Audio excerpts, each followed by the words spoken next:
But it was, the CD's available. I would encourage you. It's an absolutely beautiful, beautiful piece of music. I was asked to speak a few minutes before the start of both productions, and I was very grateful to have the opportunity to do that. It is filled with amazing lyrics by this young girl, Anne Frank. Annalise was her formal name, which is where the title of this piece came from. And I think that, in the words of James Whitburn, who did create this magnificent piece, he describes it, it is the text itself that is of such strength that it finds a way to leave the indelible mark of that young girl whose wisdom and perception can teach us all.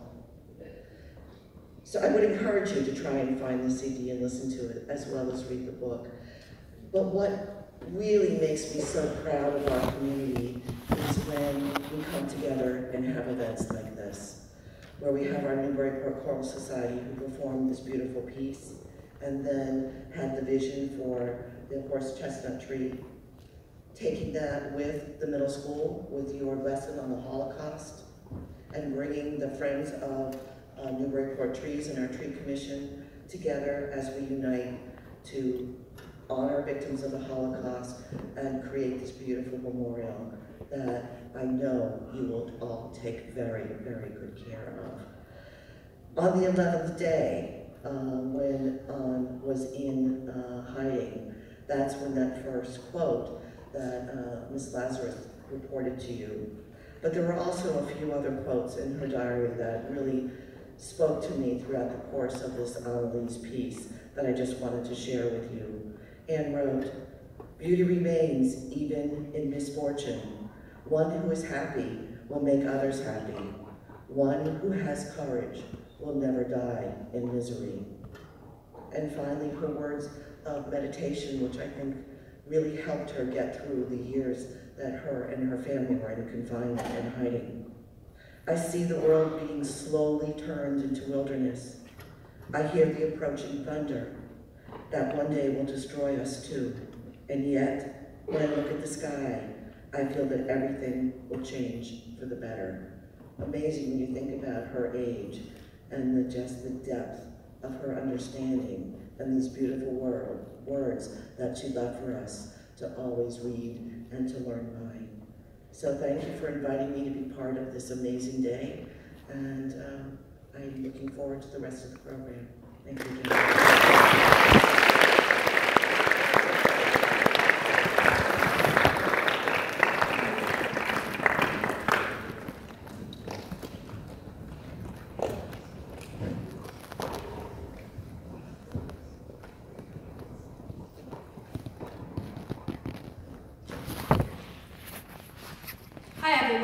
Thank you for coming today. My name is Ella Lane, and I'm the director of the Anne Frank skit. Anne Frank was a young girl whose childhood was taken away from her due to the Holocaust. Although she lived in such a horrific time, she always believed that people were good and kind inside. The reason why you see some of our shoeless actors today is because they know that if they even made a slight sound with their shoes, they would die. We pick up the play where Peter, a family friend who is also here in the annex with his family, with the Franks, is talking to Anne about how he can't deal with this life any longer. But Anne, as expected, attempts to lead him to the bright side of things. We have all worked super hard on this and hope you enjoy. Thank you.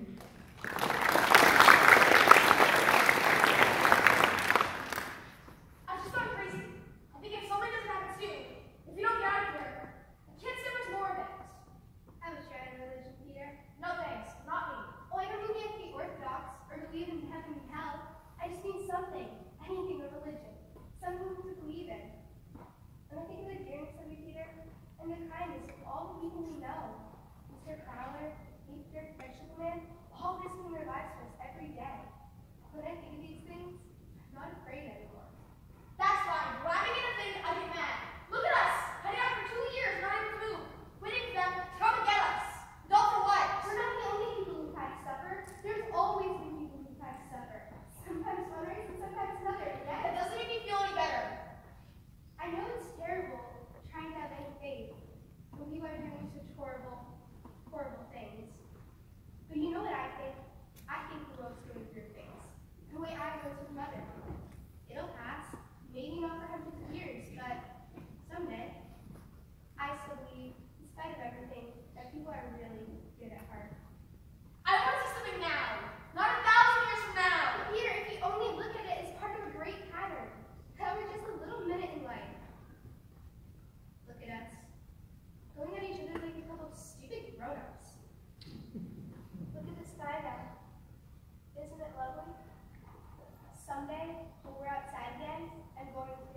She breaks off as she hears the sound of a car, its brakes squealing as it comes to a sudden stop. The people in the other rooms also become aware of the sound.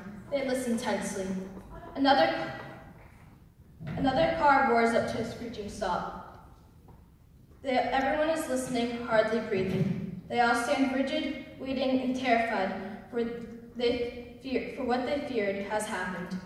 Suddenly, there is sound of violent pounding on the door below. For the past 2 years, we have lived in fear. Now we may live in hope.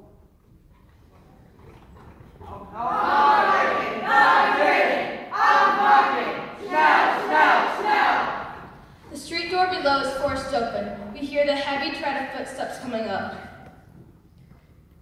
The sound of feet grows louder and louder. The buzzer of the door starts to ring. They stand together waiting. We hear the thud of gun butts on the door, trying to break it down. Anne stands, holding her school satchel, looking over at her mother and father with a soft, reassuring smile. She is no longer a child, but a woman with courage to meet whatever lies ahead. After a second, we hear Anne's voice. And so it seems their stay here is over. We are here now. They've allowed us 5 minutes to get our things. We are allowed to take the bag and whatever will be clothing. Nothing else. So dear diary, this means I have to leave. Goodbye for a while. But P.S. Please, please, meet for Mr. Crowder or anyone else. You should find this diary and you keep it safe for me. Because someday I hope. Is now into the future of November 1945. The rooms are how we saw them beforehand. 2 friends and Mr. Frank to join him for coffee. There is a great change in Mr. Frank. He is calm now. His bitterness is gone. He slowly turns a few pages of the diary. They are blank. No more. I had gone to the country to find food, but when I came back, the whole block was surrounded by police. We made it our business to find out it was the thief who told her. It seems strange to say this, that anyone could have been concentration camp, but Anne was not going to be concentration camp born in the first place. She could be out in the sunshine, with her trailer she loves. News of the war was good. The British Americans would be friends. I thought for sure that we should some time. But in September, we should be home. And then one camp, we should another. I was at the Auschwitz. There was something